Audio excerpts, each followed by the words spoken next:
it's been a while, but I'm joined now by my good friend Kelly Williams, the athletic director at Kean University. Kelly, great to see you. Thanks so much for coming on this morning. Been a while. Yes, Mike, great seeing you. Good morning and happy holidays. You as well. I know we have some catching up to do. A few weeks ago, you teamed up with the New Jersey Red Bulls for a turkey drive to help those in need for Thanksgiving. Can you talk to me about the event and what it meant for your student athletes to take part in such a great cause? Mike, this was one of the most exciting opportunities for our student athletes, an opportunity for us to give back to our community. And, one of the things that we preach within our department is being great neighbors. And, to be able to be part of that turkey drive and, partner up with our partners, New Jersey Red Bulls, our students came back just talking about their impact that day and just really feeling special about given an opportunity to give back to the surrounding community.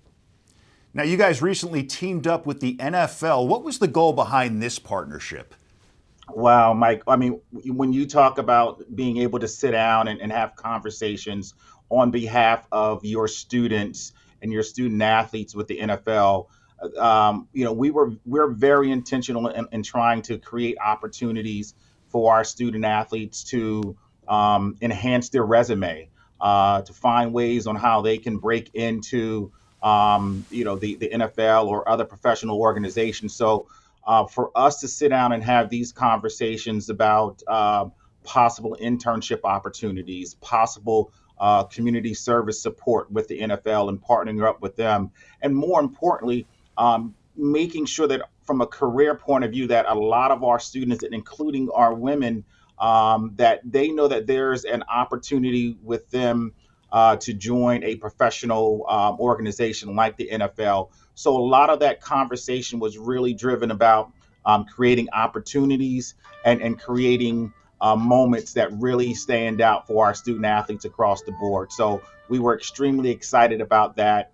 And like I said, more importantly, we connected with the NFL, and we're also looking to move forward with creating opportunities for us to partner with their NFL flag women's football league. So we're doing a lot with the NFL, and we're extremely excited to know that they consider us a reliable resource and a partner in a couple of ways. And women's flag football is becoming so big now. And what's so great about the athletic program, Kelly, is that you teach your student athletes to give back to the community. Another initiative you guys got involved with this fall is Saturdays in Motion. Can you talk about the program itself, how it works, and what your student athletes did for it this year? Wow, the Saturday Emotions really is a close connection with Kean Athletics. Jay Skyermile, our associate athletic director, his son is part of Saturdays in Motion, and our impact in regards of having just about every team that we offer here at Kean being a part of those Saturday Emotions moments where we are able to work with students that are on the spectrum and work with some autistic students and just showing that we want to find ways that we can just love those students and those young boys and young girls that are going through some of their challenges. So that is something that we preach within our department on making sure that Saturday is in Motion and the autistic support for autism across the board is high on our priority list every year. And for many of these students that get an opportunity to really have their first time dealing with students that are on the spectrum, they walk out of that experience really feeling, really having a life-changing experience and having a different, loving perspective on what some of the challenges that some of the families go through when their child has autism. So it's a learning and it's a win-win situation on so many levels. And Kelly, looking ahead, I've interviewed a lot of spring coaches prior to the 2025 season. They're all excited for their teams to get back into the action. It'll be here before we know it. What are some of the things you guys are looking the most forward to?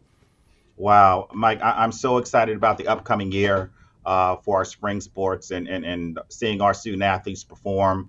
For me, I'm always excited to take a look and see some of our new recruits and just really seeing how our teams are playing and gelling at going into the season. We have a lot of great recruits that I'm looking forward to putting my eyes on. And obviously, our baseball and softball teams are historically in the top of our conference, and I'm looking forward to see how they do, as well as our men's lacrosse program, their new head coach Alex Lopes, and more importantly, our women's lacrosse. Sarah has done an unbelievable job recruiting and making our team stronger and better. So, and then obviously, women's tennis is up and coming, and more importantly, our men's volleyball program is definitely a program that I'm excited to see on the court. And for me, as being the athletic director for a lot of for our spring sports, I just want great weather. I need to have some sunshine and no rainouts, and so I'm hoping that the weather works with us this year. I feel you on that, man. Kelly Williams, thanks so much for taking the time, and have a happy and safe holiday. Thank you so much, Mike. Enjoy your time as well. Thank you. Head over to ONNJ.com for the latest news and sports anytime.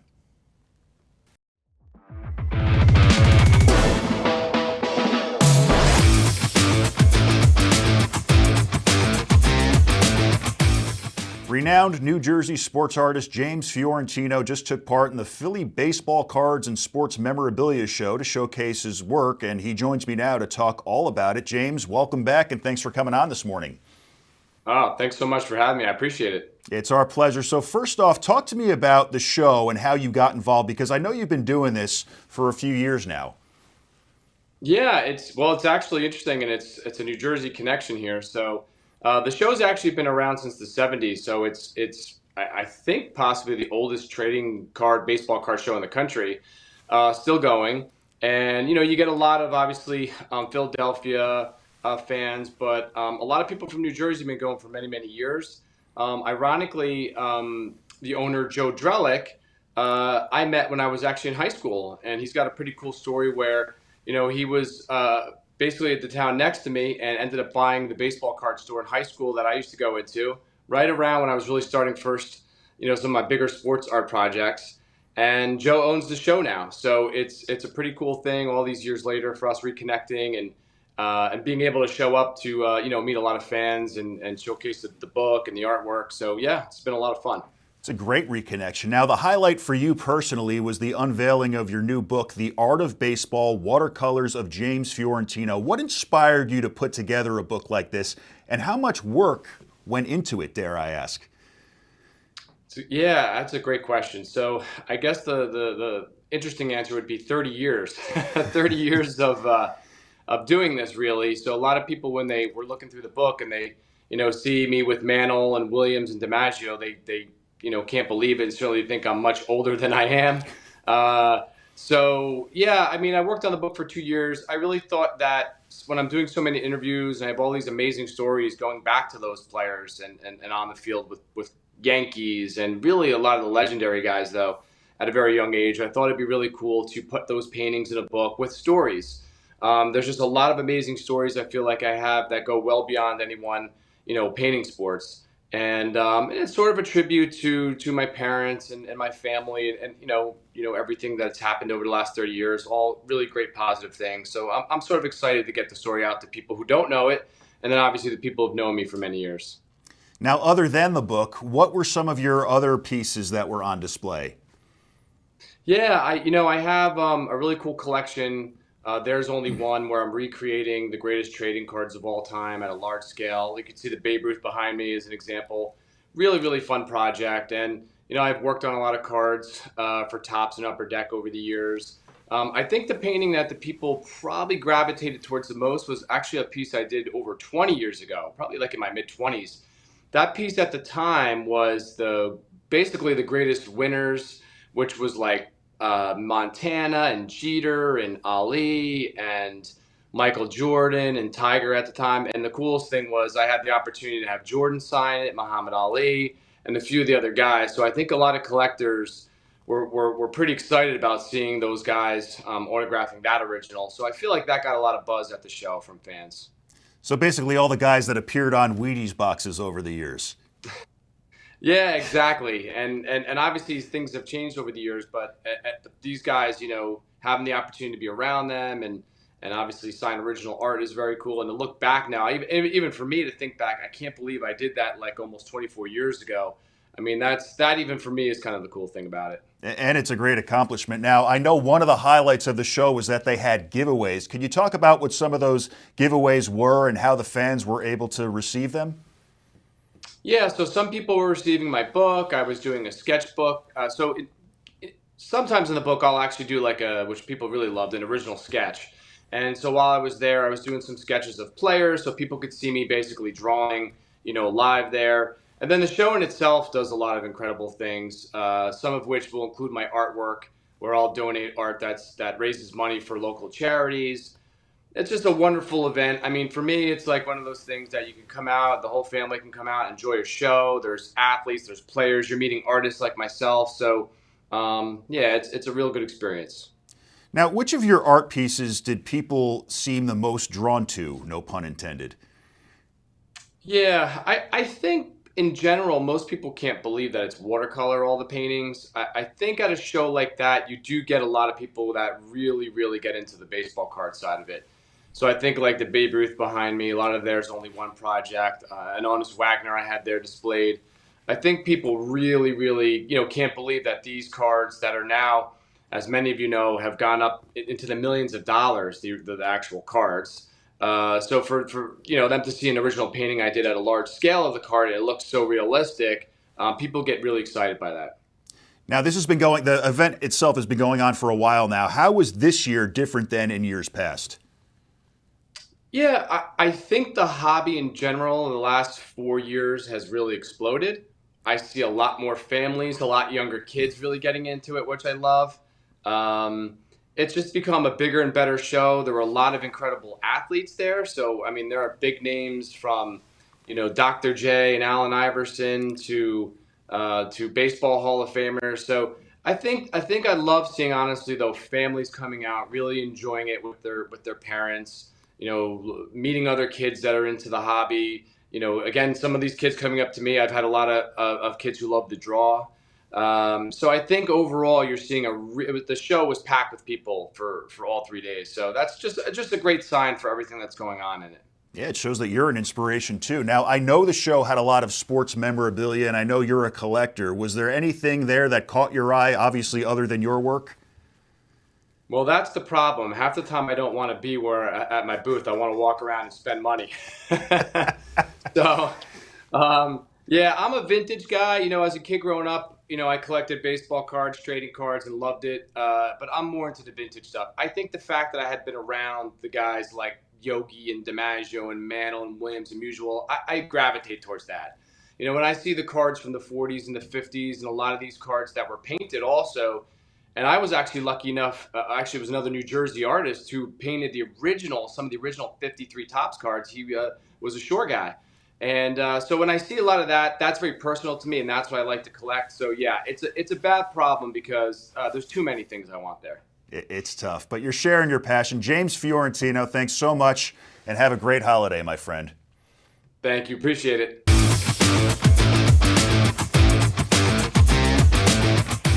Our very own Bobby Santoro joins us now to talk about a little bit of everything from high school to the pros. Bobby, long time. Thanks so much for coming on, and it's great to see you again, my friend. Yeah, good to see you too. It's been too long and happy to be back. Likewise, happy to see you. So first off, catch us up and give us a recap on the high school football playoffs. I'm curious to hear about this. Yeah, well, I mean, the high school football playoffs this year were crazy. I was able to, luckily be at a few of them. Got to call a couple of them too, but we saw some huge upsets. Like Riverdale became one of the stories of it. They didn't make it to the state finals, but upsetting, teams like Mendham and making last-second plays. I mean, they were almost like the Lions, which pains me as a Packers fan to say.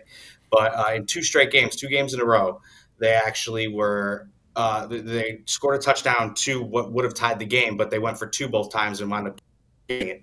That was a little bit of a Cinderella story. But in terms of the state championship, I mean, the best game had to be Don Bosco and Bergen Catholic, which Bergen Catholic obviously won their fourth state title in a row, which is amazing. It was unbelievable.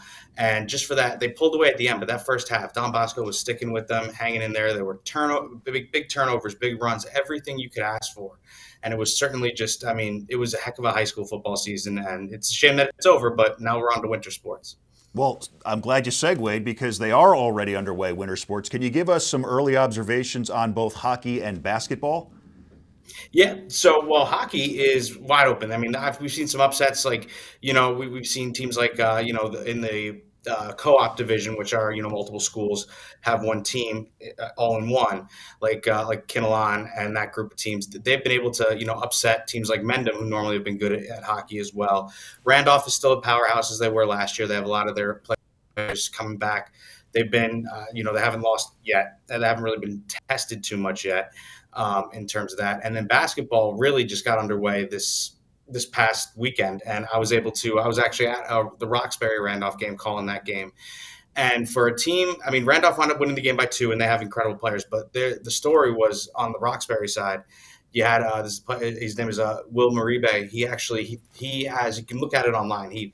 For the first time in a while, I've seen a high school kid dunk, and he got up there. I mean, when I tell you he looked like head above the rim and was able to throw it down, it was electric to see.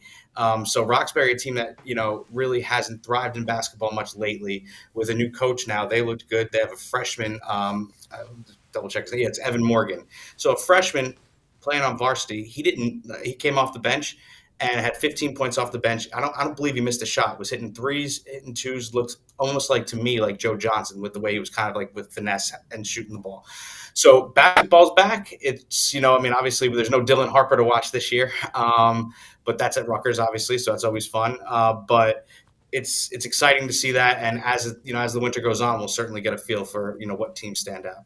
Well, now speaking of Rutgers, they'll be playing against Kansas State in the Rate Bowl, I believe, on December 26th. What do you think we can expect based on how they performed this year? Well, it was, you have to be happy with the way they did perform. Now, it's going to be a question of if Kyle Monungai suits up for it. I don't think he's going to. I'm not sure. And obviously, he's been a big part of their offense. They've proven they can win without him. But it's certainly an accomplishment getting to back-to-back bowl games, getting to bowl games in back-to-back years, I should say, which is great. I mean, the killer is going to be that, game, that they lost because of, a timeout on a missed field goal where they wound up losing on a last-second touchdown. So that's always a killer, but you put it behind you. And if they come out and beat Kansas, it's going to be tough to go there and beat Kansas State as well. But they showed last year they could beat Miami. I see no reason why they can't do it, can't do it to Kansas State. And then just like this next year, too, they're going to have a new quarterback, new system. So it's a ever-revolving door. But I think that they're in a good spot, and I think they have every opportunity to upset Kansas State. And the Rutgers basketball season is underway. They're off to a decent start. They most recently beat Seton Hall. I think it was 66-63. What have been their strong points so far this year? Well, their strong point is Dylan Harper. I mean, he's the best. I'd go as far as to say he might not even be the best freshman. He might be the best college player in the state right now. That Seton Hall game, they won because of him. I mean, he dribbled up. I think it was like 4 seconds left. Was able to dribble up and just pulled up a three to win the game, which they had it on Twitter. It was pretty cool. They had his brother doing that against Purdue a few years ago, and they played him side by side. So that was fun to see. I mean, he can score. He's got the full package. And obviously Ace Bailey is there too. They've lost some close games. They've gone through some growing pains, which is expected, with the young team. But obviously, I think this team should easily make the tournament. And you never know what happens there. I mean, I'm sure they're more than capable of upsetting other teams, other schools too, and maybe making a run. But I do see this as the only year that we have Dylan Harper and Ace Bailey here. I think they're bound for the draft. Well, let's switch over to Major League Baseball and your New York Yankees. Juan Soto is gone. I won't even mention the contract he signed with the Mets for a number of reasons, but I do want to talk about the Yankees signing Devin Williams and Max Fried, 2 very quality pitchers. What are they going to bring to the team? Well, they're going to bring a little bit more of, I'd say the more swing and miss stuff that the Yankees pitching staff was missing last year. I mean, Max Fried is, you look at the 8 years and you get a little taken back by an 8-year contract to a pitcher. But, it's not so much that of what they're expecting of him, because Garrett Cole is 34. You don't know what obviously he's still got years of being an elite pitcher underneath him. But But Fried has shown he's been dominant. The issue with Fried has been his performance in the postseason. He hasn't been able to pitch well in the postseason for the Braves. Devin Williams is fantastic unless he's pitching to Pete Alonso. So I mean, after that home run that he gave up in the playoffs, but yeah, so I mean, I like the two of them. And when it comes to Soto, look, I was as a Yankee fan, I was, it stinks to see him go. Great for the Mets, but for Yankee fans to be upset about it, and feel hurt by it. Look, he had told us the whole entire time. It wasn't like he was like, "Oh, I have a love affair for the Yankees." He said he's going to be a free agent, and the money's going to determine it. And Steve Cohen was just too much for Brian Cashman, and it's good for the Mets. I mean, it's going to be fun in the city. I don't with the Yankees with their following moves now. I mean, it's up in the air. I wrote an article about maybe Bregman, but I know Bregman is kind of hit or miss with some of these. He could provide stability, but give me Bregman. I'm not sold on Christian Walker. So if they do this Bellinger trade, which is all the hype now, we'll see what they move to after. But they need hitting. The Yankees definitely need hitting. The Mets still need more to do too, and they'll both, I'm sure, within the next even week, I'm sure we'll see both of them make moves. Yeah, a lot of time left in this offseason. Bobby Santoro, thanks so much for coming on, my friend. Thank you, Mike. Thanks for having me. Head over to ONNJ.com for the latest news and sports anytime.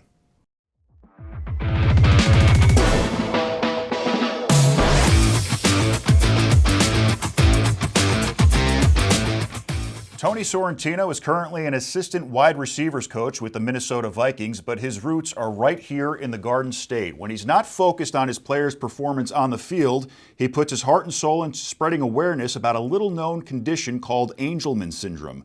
Tony joins me now to talk about it. Tony, thanks so much for coming on this morning. Absolutely. Thank you for having me. Really appreciate it. Our pleasure. So just to start, can you talk a little about what Angelman Syndrome is and some of the symptoms? Yeah, so it's relatively new to me, relatively new to my family. My nephew, my younger sister Samantha's son Cameron, was diagnosed in September with Angelman's. It varies with every case. We noticed that something was a little off with him, and he struggled hearing. He's not walking. He's a little bit over one, so we did some research. He got a bunch of genetic testing. It came back as Angelman's, and basically, like I said, the cases vary, but we're hoping with medication technology, early assessment, that one day he will walk. He will be able to talk. He'll be able to communicate. He's a happy little boy. He's a big boy, but he's very happy. But it's something that we're learning each day. And I do think some people with this rare disease do end up walking, do end up, talking a little bit, being able to communicate. So it's something we're learning each day, and just excited to be able to get the awareness out as much as possible. And Tony, why was it so important for you to get involved with this as much as you have? Well, from Jersey, I pride myself being Italian. I know everybody's into their family, but Italians especially into their family. I have two sisters, an older one and a younger one. We're a very close family. My parents we're extremely close. And, just being away, I haven't lived in Jersey in a long time. Being away from my family, it's been hard, especially seeing what's going on with my younger sister and how it's affected all of us. I just want to be he's very happy. It could be way worse. And we understand that people have situations way worse, but it's something that we are trying to deal with as a family and just get the best for Cameron, get the best for my sister Samantha, my brother-in-law Adam, my parents, my other sister, my wife. And I just want to be there, help as much as possible, as much as I possibly can. It's a fantastic attitude. Now, one of the ways you brought attention to this is through the My Cause, My Cleats initiative during a recent game. Can you talk a little about how that initiative works and the importance of the game that day? Yeah, I think it's a great cause the NFL does. Obviously, I'm not a player. I'm just one of the assistant coaches. But one of our centers, our rookie center on our team, came up to me. He's like, "Hey, we have the same My Cause, My Cleats," and I'm like, "No, no way." So long story short, his aunt has Angelman's. She was the 400th career case in the world. She's 56, and we connected. And I was like, my sister and her husband are actually coming out, and the kids are coming out for the game. This was last week when we played Atlanta. He's like, my mom's coming out. I said, is there any way that we can connect them to kind of talk? Michael Juergen's family, his parents were awesome. They connected with my sister on the sidelines pregame. They spent the whole day watching the game, but then talking and exchanging numbers. And we got involved with the CEO, reached out to me. So I talked to her this weekend of Angelman's. So we just had an opportunity to connect that way. Michael obviously is a center, rookie. I coach receivers. We know each other, but we never really got a chance to like really get involved with each other. So now I feel like, I know it sounds like it was like family. His parents were awesome. They're like, to my sister Samantha, don't hesitate, ask any questions, share any concerns. What great people. They're from Maryland originally, so not too far from everybody in Jersey. And I'm just learning each day the more and more awareness that we can give. Obviously, Colin Farrell came out not too long ago, so I think a little bit more awareness is happening. But I've never heard of it before this, so I'd be lying if I said, this was my cause, my cleats. It was last year I did American Cancer Society, just because family members had cancer. But this one hit home, and it was a big success. Yeah, a lot of people haven't heard about it. And the article I read about your involvement with this has really taken a life of its own. A lot of people have shown serious interest in helping spread awareness about the condition. Why do you think people are so interested, and what was your reaction to the huge response? It's honestly overwhelming. And again, being in Minnesota, I've kind of been able to step away from it and seeing everything that my parents are going through and my sister's going through. So it's the first time I saw Cameron since he's been diagnosed. I think it's because it hits young. He's a baby. He's 1 year old. So 1 year old. So I think people, it hits their heart a little differently. Being in the National Football League, I never take it for granted, but obviously there's a big showcase and audience, so I think that helps. And I just think people generally want to help others. I know that we've gone through some things with family members or friends that have had some issues, and we're always there to help out as a family. So I think people, get a chance to reciprocate it to myself and my family, which is so important and means everything to us. But again, when it comes to kids, do anything we can. You have to. And what are some of the fundraising efforts you have planned in both Minnesota and New Jersey to continue spreading awareness for Angelman syndrome? So again, relatively new, but they do a walk each year. I believe it's in May in Minnesota, which I'm hoping, because rumor has it might be in March, and it could be negative degrees like it has been here. So hopefully the March and May we'll take advantage of that. I know there's one in New Jersey, there's one in Maryland. There's also a gala in February in Illinois, and just depending on our schedule, we got into the playoffs last night officially, but just depending on our schedule, I would love to go down there to the gala. Again, I'm nobody important, but just being able to maybe just raise awareness as much as possible, and just like I said, do anything to help my sister and her family. So we have those things. My parents they love entertaining, so they've talked about doing a fundraiser for Cameron and raising awareness as well. It's interesting. I wore my shoes, and I got them signed by Jordan Addison and Justin Jefferson, who both, they had 3 touchdowns and 2 touchdowns respectively. So it was a great day. Had them signed and gave them to my sister. She of course posted them on social media, and everybody's like, can I auction them? No, can't auction those ones off, but they're going to possibly make the same shoes I was wearing to have them auction off, and for people to wear by, whatever they choose. That's fantastic. Yeah, you can't get rid of the signed ones. Now, let's switch. You can't do that. Let's switch gears here and talk about the team. A lot has gone right for the Vikings this year. I think it's safe to say you guys are playoff bound. Why do you think it's been such a turnaround since last year? We just have great leadership. Our head coach, Kevin O'Connell, is awesome. He's a stud on every sense of the word. Brian Flores is our defensive coordinator. He does a great job. Quasey's our GM, another Jersey guy. Wes Phillips, our offense coordinator. We have some great coaches in this organization. Then obviously the players. It's all about the players. Sam Darnold has done an amazing job connecting with our players and being the leader. Justin Jefferson, Jordan Addison. I can go on and on. Aaron Jones, and then obviously our defense, Harrison Smith. We have great leadership, veteran guys that know what it's like to be professionals. And it's our 3rd year together, so I think it's hard. It's hard to build a program, and this is year 3, so we have some good cohesiveness.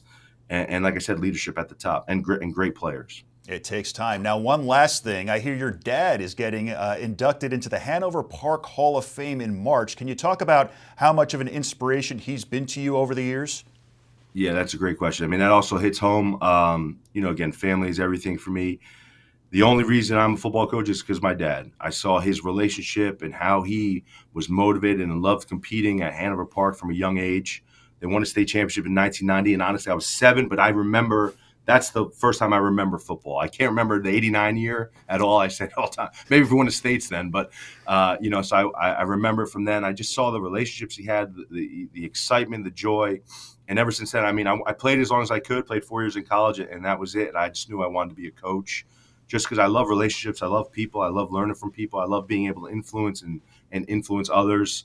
I don't know what else I would be doing. I love competing. So my dad, my parents have instilled that, and football has changed my life. I say to everybody, it's changed my understanding the teamwork, the aspect, the hard work you have to put in. So it's been great. I'm super excited for my dad and his team. Hopefully, I'll get a chance to get back there and be there for when he gets in that Hall of Fame, inducted in the Hall of Fame. But it's a blessing. It really is. Great to hear and good for him. You can catch Tony and the Vikings tonight on Monday Night Football. Tony Sorrentino, you're an inspiration in this world. Thanks so much for taking the time this morning. Thank you so much. Means a lot. Means a lot. Head over to ONNJ.com for the latest news and sports anytime.